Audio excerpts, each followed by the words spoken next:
Let's talk with Melrose head coach Ryan Dusha as Melrose has defeated Belgrade Bruton Rosa. The final score, 87-56. Well, Coach, first of all, congratulations. Boy. Yeah, that's fun. Yeah. I mean, it's just a fun high school basketball game and atmosphere.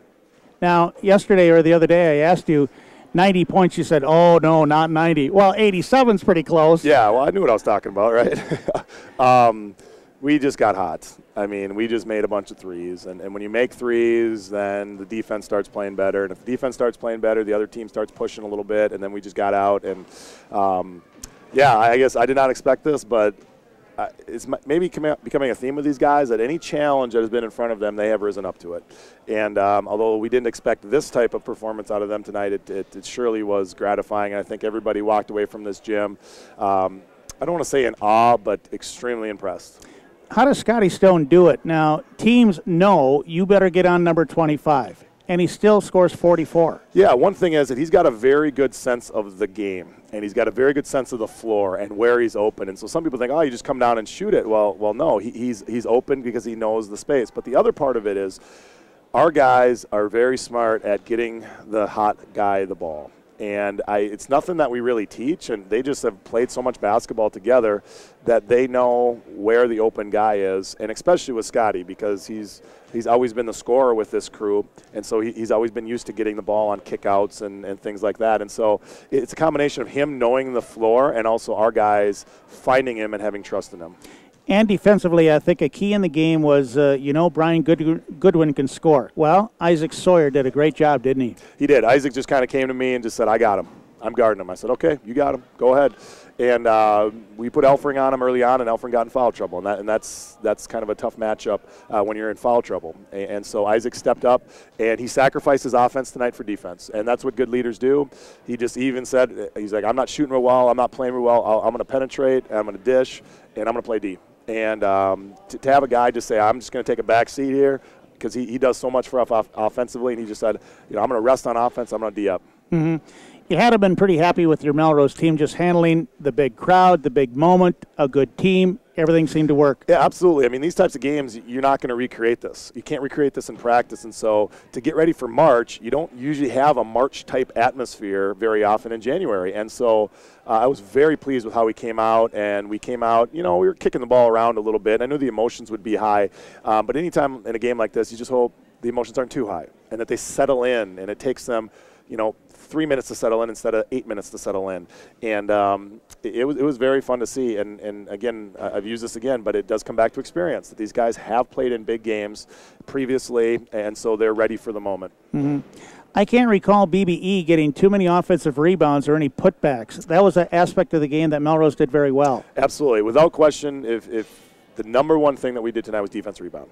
And it's been an emphasis all year for us, and it's been an emphasis in practice lately, and especially against these guys, because they're so athletic and they get second chance points. So the two things that we wanted to do offensively is limit our turnovers so that they had to play defense against a set defense. And number two, we need a defensive rebound. They're going to make shots, they're going to do things, but we wanted to be one shot and done. And when we rebound, it also leads us to our break, obviously. And so I think the defensive rebound is probably our best offense. Getting back to Scotty Stone, we were just talking to him after the ball game, too, about it isn't all just shooting. Now, granted, 44 points and 10 threes, he takes a lot of shots, but he's also, this year, I think more so, he has really learned that part of the game, too. He gives it up and he finds the open guy. Absolutely. He has done such a great job of passing, and he worked really hard. He worked out with guys like Justin Stummis and Nate Walters over the summer, and he said that they worked predominantly on ball handling and passing. And he also understands the game really well. He understands that teams are going to get into his face. He understands that they're going to help a lot. He understands that people are going to extend on screens and show on ball screens. And so he has confidence in our guys to find the open one. And he's got confidence in his passing ability. I'm not sure how confident he was in the past with his passing ability, but he's much more confident now. And that's pretty tough if he's running off the screen and he's making plays happen, and he's also dishing the ball. Well, so let me ask you, too, it's never perfect, all right? So what are you still working on?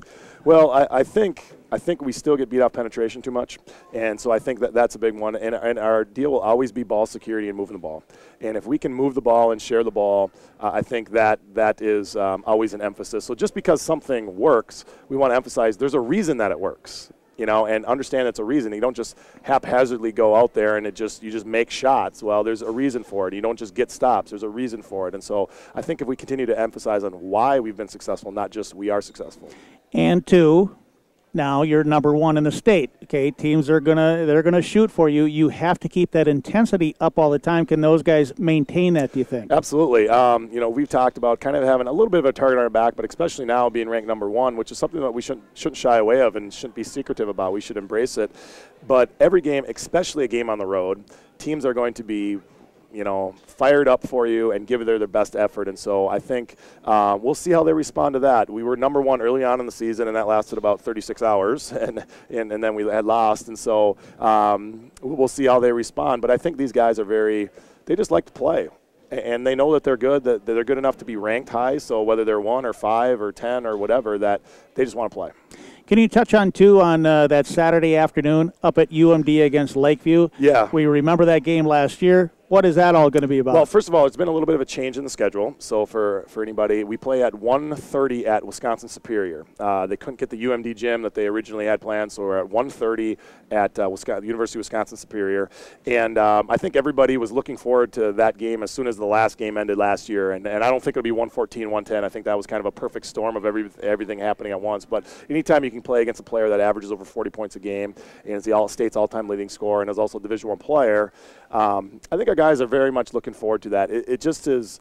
We have 3 games before that, so it's really tough as a coach to kind of start thinking about that because you have YME tomorrow. We have we go to Montevideo, and we have Morris coming here. So we've got some big games coming up before that. But I think our guys, of course, are looking forward to that. Say, when you touch on Friday night now, what is happening there? Sure. Friday night we play YME. It's a boys-girls doubleheader because of a remake. So the boys varsity team plays at 6 o'clock tomorrow night, and the girls varsity will play after us at 7:30. All right. Good job tonight. Boy, and I'll tell you, touch on the fans. It was great. It was great. I mean, just the buzz. I mean, there was just a buzz in the air during the B Squad game, during warm-ups. People were coming, and, I didn't expect this. I had people calling me, what time do I need to be there? I said, we've got space for 2,000 people. We'll be fine. It's a cold night, and all of a sudden it was pretty filled by the end of the B Squad game, so it was very special. We have great fans.